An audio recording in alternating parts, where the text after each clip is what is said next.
20国集团领导人峰会是为全球经济所面临的一些最棘手问题制定相应解决方案的顶级磋商平台。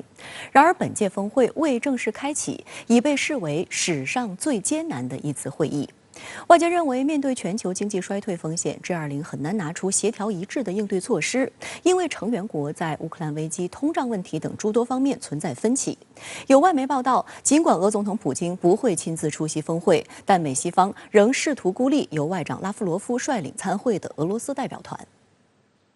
G20即将在15日正式开幕。传统上，所有与会各国领袖在开幕时会站在一起拍摄大合照。过程中可以让外界观察到领导人之间的互动，并成为国际关系问题上的解读信号。但据英国《独立报》、俄罗斯卫星通讯社等多家媒体报道，这项被视作传统的展示世界领导人团结的全家福合影，在此次峰会上可能将被取消。外界普遍认为，产生这一可能性的主要原因之一是俄乌冲突所引发的地缘政治紧张，美西方国家一面倒地谴责俄罗斯，因此不愿在峰会上与俄代表进行正式合影。如果说真的是取消的话，可能也会一种别的形式来进行替代啊，可能未必是我们传统见到的一种方式啊。但是整体来讲，因为 G20它是一个要广泛的纳入不同性质的国家的这样的一种国际协作的一种场合，所以这样的理念，我觉得不会受到这个不同形式的这种合影的这样的问题的影响的。那么，但是它也突出了我们现在遇到的这样的一种困难，也就是说，在某些具体的问题上，国际社会主要的观点是在逐渐的分裂的过程中。自2月爆发并持续至今的乌克兰危机是此次 G20峰会焦点之一。在峰会召开前几个月，美国及其西方盟国就不断释放信号，不希望普京参加此次 G20峰会，甚至呼吁取消俄罗斯 G20成员资格。美国总统拜登更一早表明，不会在峰会的会场外与普京见面。中国、印度、东道国印尼等多个国家拒绝接受这一主张。作为东道国，印尼总统佐科一直尽力说服所有成员国的领导人出席。今年6月，通过外交努力，佐科实现对乌克兰和俄罗斯的访问。8月，普京大方接受印尼方面的参会邀请，不过普京最终没有参会。俄总统新闻秘书克宫发言人佩斯科夫表示，该决定是由于普京日程安排和留在俄罗斯的需要。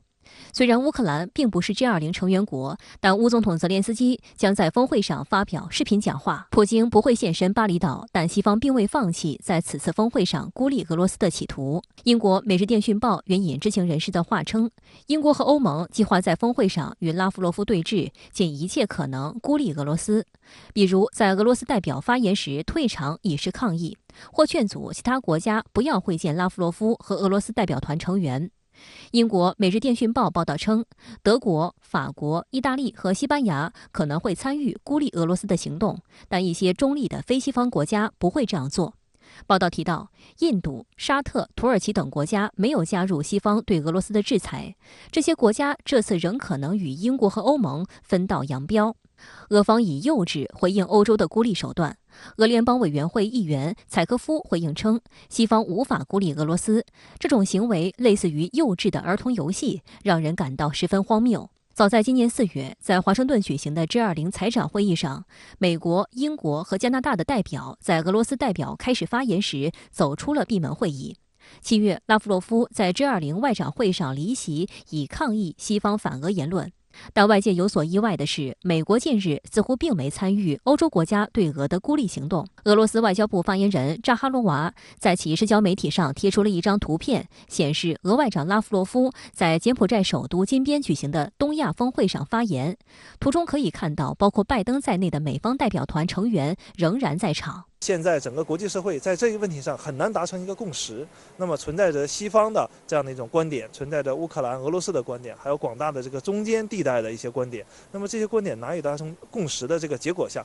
可能会造成一种这种难以协调的国际社会在分裂的这样一种局面。其实应该从这样的角度去把俄罗斯、乌克兰的这样的问题，当前社会的一个重要的一个变化来进行讨论。据美国政治新闻网当地时间13日报道，3名知情的外交官员告诉该媒体，包括印尼总统佐科在内的该国高级官员正游说西方领导人，在就俄乌冲突指责俄罗斯的程度上做出让步，以避免 G20峰会结束时无法达成联合声明。其中一名外交官称，佐科多次感叹他正在主持有史以来最艰难的 G20 峰会。英国《独立报》称，俄乌冲突加剧了此次峰会与会各国的分歧，这意味着与会国家能否在 G20 巴厘岛峰会结束时按传统发表一份联合声明，也存在不确定性。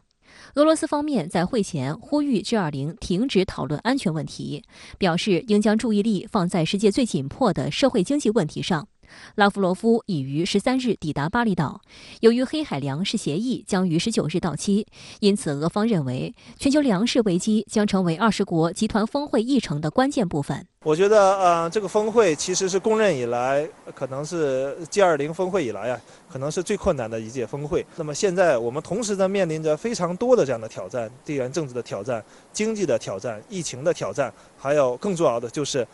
人们的这个观念对未来的发展的这样的一个观念，对不同的发展模式的这种理解的这样的一种挑战。在这样的一个大背景下，其实我们确实面临着能够协调国际社会的一个很大的困难。